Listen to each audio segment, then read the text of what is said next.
2018 has been really good to us, not only in the music industry but in terms of Yuri Manga and anime as well. But today I'll be focusing on the Yuri Manga part. Hey guys, welcome back to my channel. In today's video, I'll be talking about the top 10 ongoing Yuri or post-release Yuri manga to keep tabs on. So I usually get my Yuri goodness from Dynasty-scans as I really like the forum there and the very simple layout of the website. When I say at which chapter a manga is currently on, I'm referring to the one released on the Dynasty website. By the way, the list is not ranked in order. They are just presented in this way as I listed them out after checking my personal list of Yuri manga. The first manga on the list is True Heart, or HONTO no KOKORO by Suzuki Senpai. At the time of making this video, it's currently at chapter 8. Basically, the story revolves around a girl named Oono and her teacher Nakamura. However, it's not a simple teacher and student romance story, as Oono can actually hear people's thoughts, read minds, even if she doesn't want to. In the story, Nakamura-sensei is infatuated with Oono, but tries her best not to let it show and seem too eager. But it's no use, as Oono knows what she's thinking. The art is pretty cute, and the manga has its comedic moments, so if you're not put off by teacher and student romance, this will be a pretty fun read.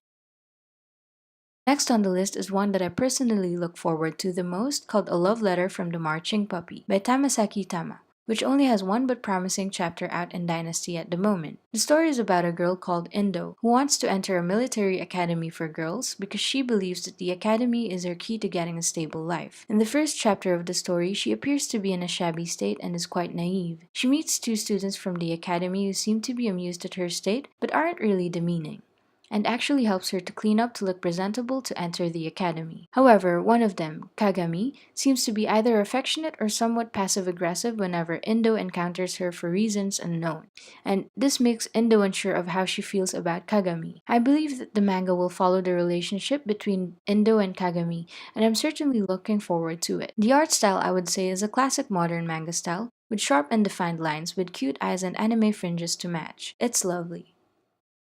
Number 3 is A Tropical Fish Yearns for Snow. I was actually having doubts whether or not to include this manga in this list because it is not tagged Yuri in Dynasty, but tagged with subtext. However, I chose to include it into this list anyways because I feel like the relationship between the MCs are pretty gay enough for me personally. You wouldn't even need Yuri goggles to sense the gay vibes brewing. I mean, check out the cover page. The main characters stare longingly at each other and they even hug. Anyway, the story is about Konatsu and her senpai Hanami-san. Hanami-san appears to be a perfect student. She's cute, pretty, and gets good grades, and she's part of the aquarium club. However, she feels lonely because she tries to put up a facade that she's perfect. Konatsu, enraptured by Hanami-san, ends up joining the aquarium club and they bond quickly to become good friends, and maybe even have the possibility to end up as something even more. I have a pretty good reason to believe that this manga is not just about girl friendship, as the author has actually published a lot of Yuri doujins of Madoka Magica featuring Kyoko and Sayaka as a couple, so take that information however you want. Number 4 is 1.5 or 1 times 1/2 by Taiyaki. Okay, before everything else, this manga deals with incestuous relationship between mother and daughter. So if that's not your cup of tea, please go ahead and skip to the next manga on this list. Anyway, I'm not a supporter of incest in real life, no matter the degree of relationship, but I pretty much have no restrictions when reading Yuri manga, because I know that it's only fiction and no real human beings are involved. So anyway, the story is about a high school girl named Asuka who is obsessed with her mom. Asuka is in a single-parent family as her dad died in a car accident when she was still in her mother's tummy, so she only had her mom growing up. Her mom is beautiful and still pretty young. In the story, Asuka struggles between expressing her romantic feelings towards her mom and her fear of changing their mother-daughter dynamic. The art is not as clean as the other series on the list, but that is not to say that it is bad. It just feels a little less solid as the lines are thinner and has that sketchpad drawing look. The manga shows how her mom tries her best to maintain their mother-daughter relationship and how she tries to meet Asuka's romantic affection towards her halfway. It has its dramatic moments, but the overall tone of the manga is quite light and fluffy.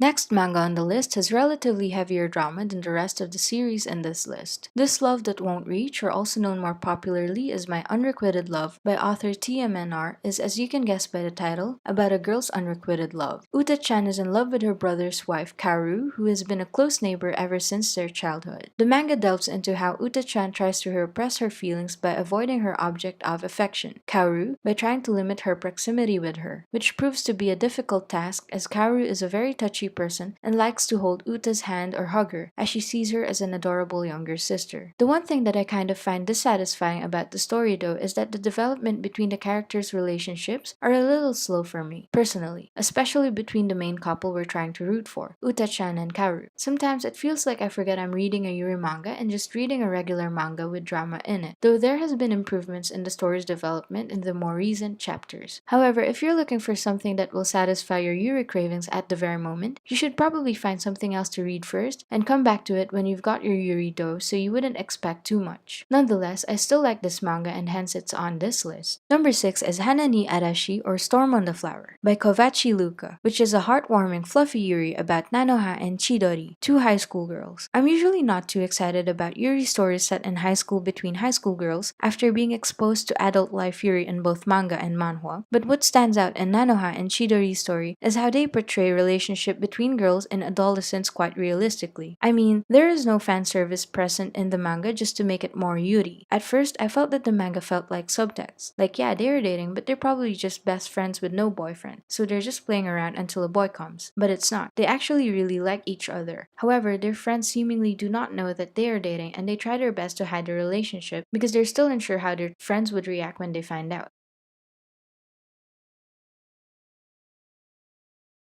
Coming in at number 7 is SHOURAITEKI ni SHINDE KURE. I don't know the English translation for this one. This manga, like HANA NI ARASHI, is set in high school, and the similarities end there. SNSD is more comedic, like a gag manga, but it is Yuri nonetheless. I included it in this list just to have something a little different, which you wouldn't really follow for the story, but something you would read just for the absurdity of what the main character Hishikawa will do to get with Komaki. I don't have much high hopes about the romantic development between Hishikawa and Komaki, but what I'm anticipating is Hishikawa's growth as a character, and how she'll try to express her undying love for Komaki. The first chapter might not be the best chapter as others have pointed out that it feels rapey, and Hishikawa is too aggressive. But after reading a couple more chapters, you'll realize that that's just how her character is and she never actually goes further than what Komaki allows her to do. She's just really desperate to get it with Hishikawa, but she never does anything that crosses the line in terms of harassment. Number 8, we have TOUMA-KUN from one of the longer standing Yuri authors and one of my personal favorite mangakas, Amano Shininta. The story of this manhwa is centered around TOUMA-KUN, a playgirl who loves all girls. What she likes to do is to give them a makeover, which is in the form of a haircut, and then seducing them into bed. Everyone in school knows about TOUMA-KUN's ways and no one is really against it, as they all fall for her, including not only the female students but the teachers as well. Some even try to be her exclusive, but TOUMA-KUN doesn't fall for anybody as she thinks all girls are cute. TOUMA-KUN as a character herself doesn't really seem wicked. After all, the girls that fall for her do so of their own volition. However, the romance in this manga is by no means fluffy, as some of the girls that fall for her ends up torn about what to do next, and yet TOUMA-KUN is indifferent about such developments. If you're looking for a wholesome Yuri, this might not be for you. However, if you're just looking for a story with strong Yuri presence, minus the romantic fluff part, well, you'll definitely get your fill with this one.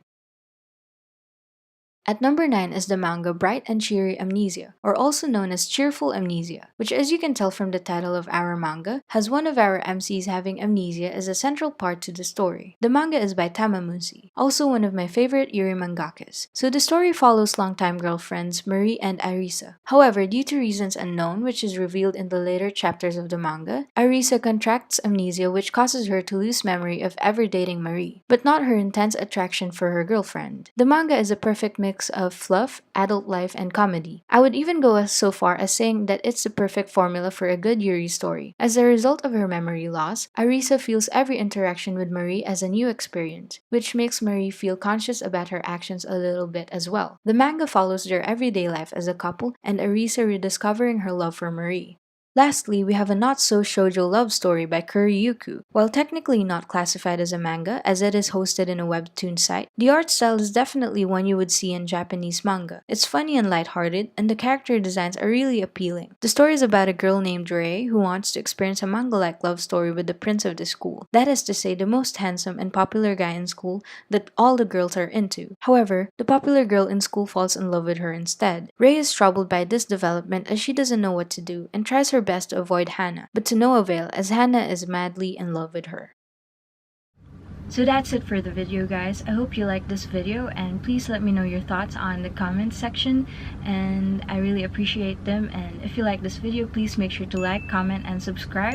I post videos on a weekly basis, or at least I try to. I may be a bit late a few days, but yeah, I try to upload when I can finish it on time.